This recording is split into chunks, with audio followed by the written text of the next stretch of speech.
Bienvenue dans cette nouvelle édition du Non-Stop Info. Au sommaire, le forum de Bangui semble déjà porter ses fruits. Un accord de désarmement a été signé par les membres de l'ancienne coalition CDK et ceux des anti-Balaka. Les deux groupes se sont engagés à déposer les armes et à mettre fin au conflit. Faire du Gabon un pays émergent d'ici 2025, c'est l'ambition des autorités nationales. Elles misent sur la dynamisation des trois secteurs, le primaire, celui de l'agriculture, le secondaire, celui de l'industrie et le tertiaire, celui des services. Les 10 pays du comité des 10 de l'Union africaine plaident pour un siège de membre permanent de l'Afrique aux Nations Unies. Une réunion préparatoire des ministres des Affaires étrangères s'est tenue le 8 mai à Livingstone, en Zambie. Mais d'abord, la campagne électorale officiellement commencée dimanche au Burundi. L'élection présidentielle est prévue le 26 mai et déjà l'annonce de l'un des candidats a plongé le pays dans un soulèvement populaire depuis le 25 avril. Le président Pierre Nkurunziza brigue en effet un troisième mandat, contrairement à ce que prévoient les accords d'Arusha. Les émeutes réprimées par les forces de l'ordre ont déjà fait 18 morts dans la capitale, Bujumbura.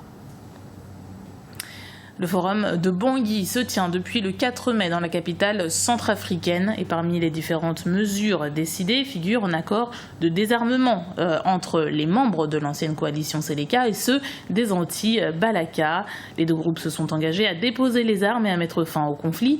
Certains combattants seront ensuite réintégrés dans les corps uniformes de l'État ou dans un programme communautaire ou enfin rapatriés dans leur pays d'origine s'ils sont étrangers. Un accord hautement symbolique est nécessaire, comme l'explique Mohamed Moussa Dafan, le président de la Seleka Rénovée. Écoutez.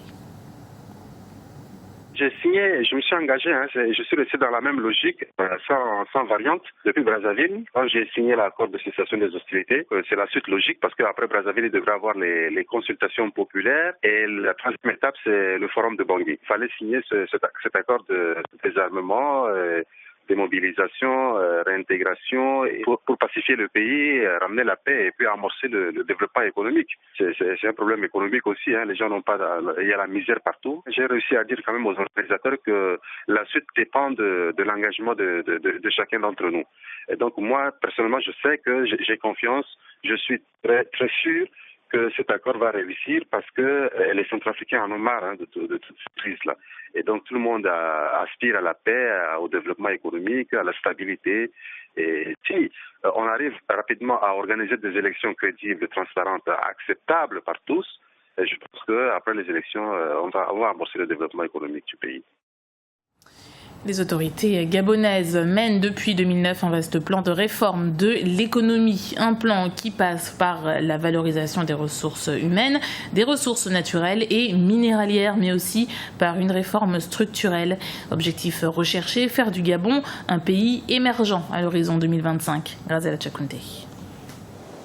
Dynamiser l'économie gabonaise pour faire du Gabon un pays émergent à l'horizon 2025, c'est l'objectif des autorités gabonaises qui viennent d'engager le pays dans un grand processus de réforme.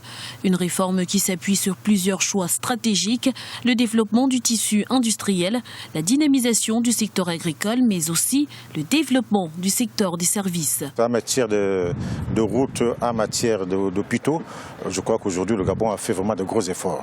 Vous allez à Kanda, vous allez voir un nouvel hôpital. L'hôpital militaire est là. La route suit son cours. Aujourd'hui, on peut, sans trop de risques, partir de Lambaréné jusqu'à Mouila et peut-être au Leda, parce que le pont qui relie Mayumba au continent est déjà fait. Donc, il y a des choses qui avancent. On dit que Paris ne s'est pas fait en un jour, il en est le même pour le Gabon. Il y a beaucoup d'eau qui ont coulé sur le pont de l'Ogoué depuis que le président ait accédé à la magistrature suprême. Outre la réforme et la dynamisation des secteurs vitaux de l'économie gabonaise, les autorités entendent assainir l'environnement des affaires afin d'attirer davantage d'investisseurs étrangers. Si vous avez parcouru le Gabon, vous allez voir qu'il y a des investissements, compte tenu du plan stratégique Gabon émergent, il y a des investissements qui sont en cours. D'autres, il y a des investissements très importants qui sont en cours. Donc cet argent n'a pas servi à rien.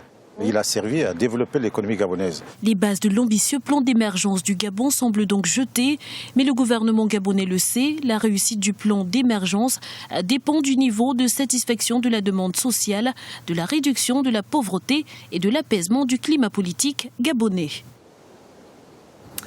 L'opposition guinéenne annule sa manifestation prévue en début de semaine pour laisser une chance au dialogue politique. Cellou Dalein Diallo, chef de l'opposition, doit rencontrer le président Alpha Condé au cours de ces prochains jours. Les deux hommes aborderont notamment le sort des personnes arrêtées au cours des dernières manifestations, mais aussi la nature du calendrier électoral. L'opposition voudrait organiser des élections communales avant les élections présidentielles, ce que refuse la majorité. L'Afrique veut jouir d'une meilleure visibilité au sein des instances des Nations Unies. Les ministres des Affaires étrangères des 10 pays de l'Union africaine se sont réunis le 8 mai en Zambie. Une réunion qui doit aboutir à une décision commune à l'attention du Conseil de sécurité de l'ONU. Iletmir Belbissou. En prélude au sommet du comité des 10 de l'Union africaine sur la réforme du Conseil de sécurité des Nations Unies, les ministres des Affaires étrangères se sont réunis à Livingstone, en Zambie. Au cours des travaux préparatoires le 8 mai dernier, ils ont plaidé pour l'intervention directe de l'Afrique au Conseil de sécurité dans la gestion des affaires du continent. L'Afrique doit être entendue à chaque fois que ses préoccupations en matière de sécurité et même ceux du reste du monde sont à l'étude. Le Conseil de sécurité et ceux qui le contrôlent doivent donc ouvrir les portes. Il est impératif que nous arrivions avec des propositions globales, des stratégies et les recommandations qui nous permettront d'accélérer la réalisation des objectifs de la représentation permanente de l'Afrique au Conseil de sécurité. Ces négociations sont dirigées par le représentant permanent de la Jamaïque à New York et président des négociations intergouvernementales sur la réforme du Conseil de sécurité de l'ONU. Le sommet des 10 devrait aboutir à une position commune de l'Afrique à l'intention des 5 membres permanents du Conseil de sécurité. C'est dans cette perspective que nous continuons d'exiger un modèle de réforme qui assurera le droit légitime de l'Afrique à la représentation géographique juste et équitable au Conseil de sécurité.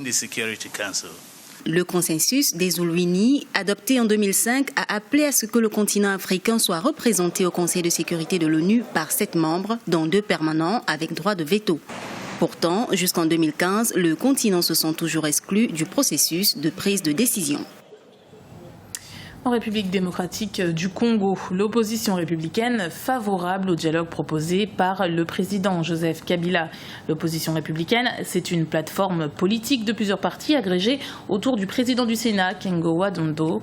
Mais si la formation n'a pas encore été consultée en tant que telle, elle espère compter dans le débat. Pour rappel, l'opposition conditionne toujours sa participation aux élections provinciales prévues en octobre 2015.